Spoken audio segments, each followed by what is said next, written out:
আপনাকে ছেড়ে চলে যাচ্ছি অনেক দূরে। আমি শিওর আপনার বাবা মা আপনার জন্য একটা মেয়ে ঠিক করেছে, তাই না? শোনেন, কখনোই কোনো মেয়েকে বিয়ে করব না। আমার মতো ছেলেরা একবারই একজনকে ভালোবাসে, হয় তাকে বিয়ে করে, আর তাকে যদি বিয়ে না করতে পারে তাহলে কখনোই বিয়ে করে না। আপনার সামনে আর আসবো না, আর বলবো না যে ভালোবাসি। ভালো থাকেন। আমি চলে যাচ্ছি। কোথায় চলে যাচ্ছেন? সব কিছু ছেড়ে চলে যাচ্ছি, শহর ছেড়ে চলে যাচ্ছি, আপনাকে ছেড়ে চলে যাচ্ছি অনেক দূরে। কেন? এখন কি এটারও কারণ বলতে হবে আমি কেন চলে যাব? আমি জানি না কারণ কি। না মানে আমি শিওর আপনার বাবা মা আপনার জন্য একটা মেয়ে ঠিক করেছে, তাই না? তার সাথে বিয়ে দিবে, তাকে নিয়ে আপনি চলে যাবেন, আমাকে সাইড করে রেখে এখন আপনি ওকে নিয়ে চলে যাচ্ছেন। শোনেন, আমার বাবা মা নাই, বুঝছেন? আমি এতিম। আমি কখনোই কোনো মেয়েকে বিয়ে করব না। আমার মতো ছেলেরা একবারই একজনকে ভালোবাসে, হয় তাকে বিয়ে করে, আর তাকে যদি বিয়ে না করতে পারে তাহলে কখনোই বিয়ে করে না, দূরে চলে যায়, বুঝছেন? আমি তো কারণ বলতে পারি নাই, এই জন্য আমি আর থাকবো না, আমি দূরে চলে যাব। মানে ভালোবাসা যে একটা কারণও থাকতে পারে এটাই তো আমি জানতাম না আগে। কি করবো বলেন? আমি কি কারণ বলবো আপনাকে? মানে আমি যখন আপনাকে দেখি আমি কোথায় যেন হারাই যাই, বুঝছেন? আমি নিজেকে আর খুঁজে পাই না। বাতাসে যখন আপনার চোখ টলমল করে, আপনার চুলগুলো দোলে, তখন আমিও টলমল করতে থাকি, আমিও দুলতে থাকি। কেন দুলতে থাকি এটা আমি বলতে পারি না। ভালোবাসার কোনো কারণ নেই। ভালোবাসার যদি কোনো কারণও থাকে আমি জানি না কারণটা কি। আমি শুধু জানি আমি আপনাকে অনেক বেশি ভালোবাসি, আর আমি যে চলে যাচ্ছি আমার অনেক কষ্ট হইতেছে, বুঝছেন? কিন্তু আমি চেষ্টা না, এই জন্য আমি এখানে চেষ্টার মতো আর কিছু বলবো না। আপনার সামনে আর আসবো না, আর বলবো না যে ভালোবাসি। আপনি ভালো থাকেন।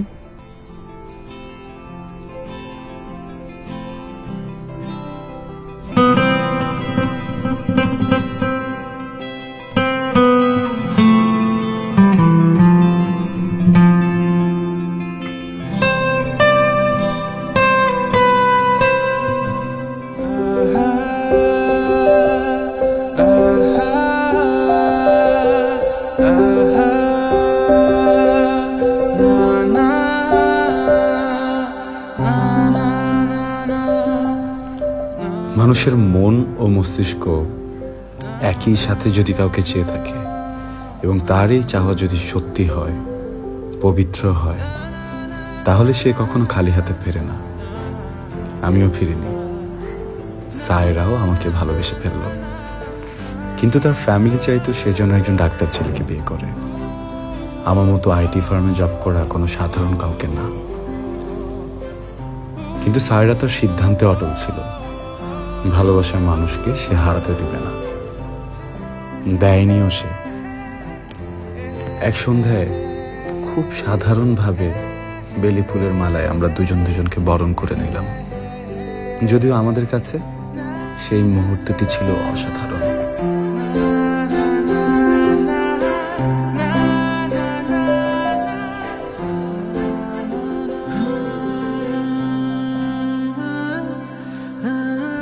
ভালোবাসার মানুষটি এখন আমার স্ত্রী।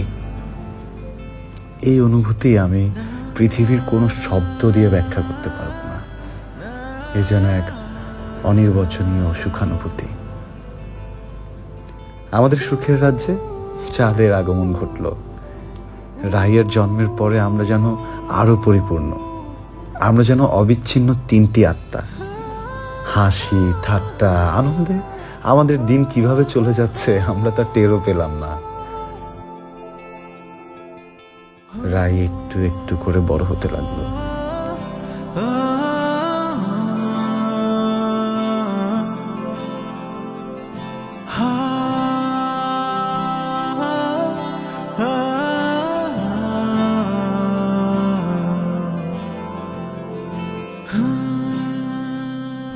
অফিস শেষে দুজন যখন বাসায় ফিরতাম, রায়ের মতো আমরাও শিশুর মতো আনন্দে মেতে উঠতাম। মাঝে মাঝে ভাবতাম, মানুষ এত সুখী হয় কিভাবে? আমরা দুজনেই জব করতাম, তাই আমরা যখন অফিসে থাকতাম আমার রাই তখন লক্ষ্মী মেয়ের মতো বাসায় একাই থাকতো। পালা করে দুজনই সময় দিতাম তাকে। সব মিলে সুখে দিন কাটছিল আমাদের। কিন্তু অতি সুখ হয়তো বেশি দিন থাকে না। বাসায় একদিন আমিও রাই, হঠাৎ একটি ফোন আসলো।